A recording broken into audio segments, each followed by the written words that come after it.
Assalamualaikum warahmatullahi wabarakatuh. Salam sejahtera bagi kita semua. Perkenalkan, saya Novita Putrati Kristianingsih, Kepala SDN Tulus Rejo 2, Kota Malang.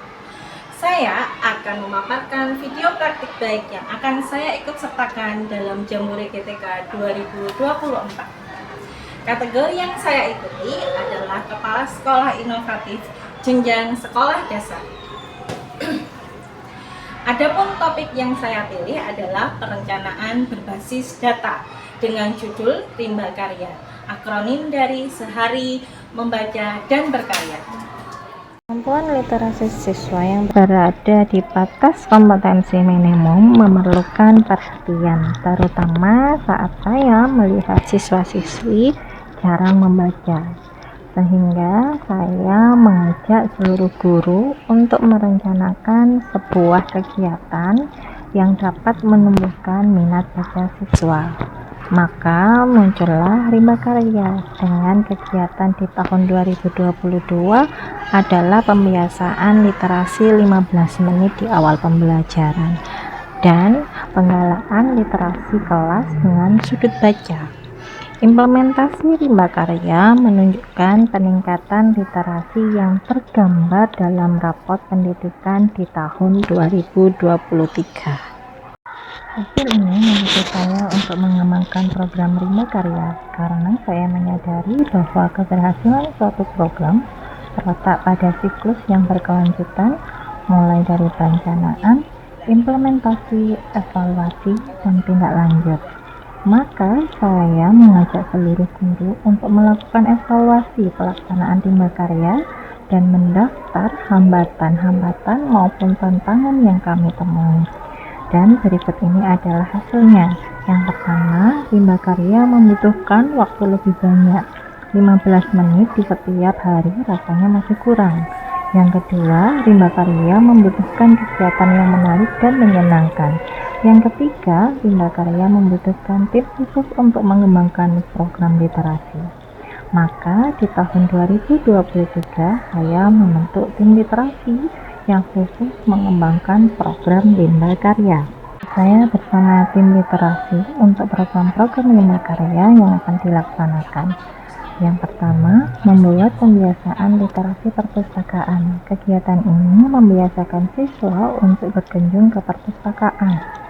Di perpustakaan, siswa dapat membaca buku, meminjam buku, dan mengecek buku. Kemudian, kegiatan terakhir, siswa bisa membersihkan perpustakaan. Kegiatan literasi perpustakaan ini dimasukkan dalam jadwal pelajaran setiap kelas. Selama 1 jam pelajaran atau 35 menit, siswa dipandu guru perpustakaan melakukan kegiatan literasi yang menarik dan menyenangkan, seperti siswa membuat drama, yang kedua menyanyikan lagu daerah, membuat poster, kemudian ada juga literasi digital. Dan masih banyak kegiatan yang sudah pernah dilakukan di literasi perpustakaan.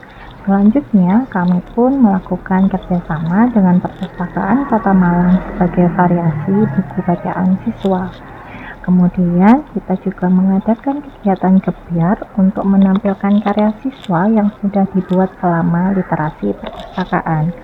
Gebyar literasi di bulan bahasa SDN Tulus Rejo 2 di tahun 2023 dihadiri oleh Bapak Kepala Dinas Pendidikan dan Kebudayaan Kota Malang dan Bapak Lurah Tulus Rejo beserta jajarannya.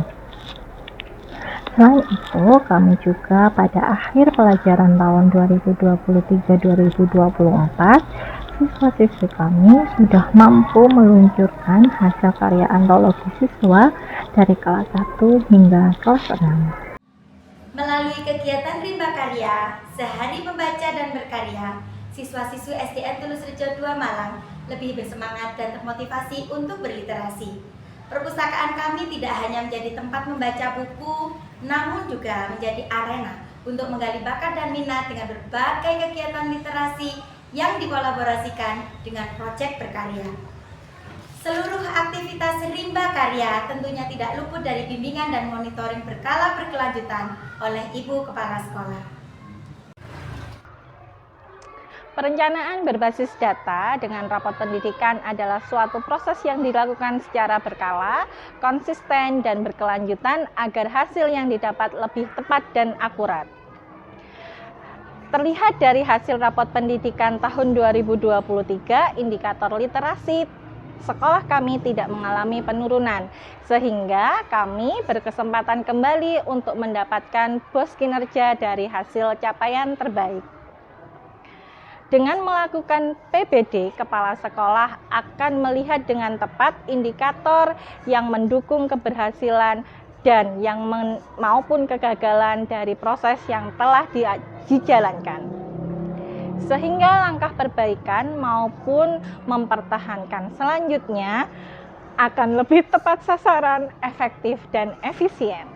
Saya berkesempatan untuk melakukan pengimasan praktik baik perencanaan berbasis data kepada rekan-rekan kepala sekolah di Gugus 5 Kecamatan Lowaru, Kota Malang.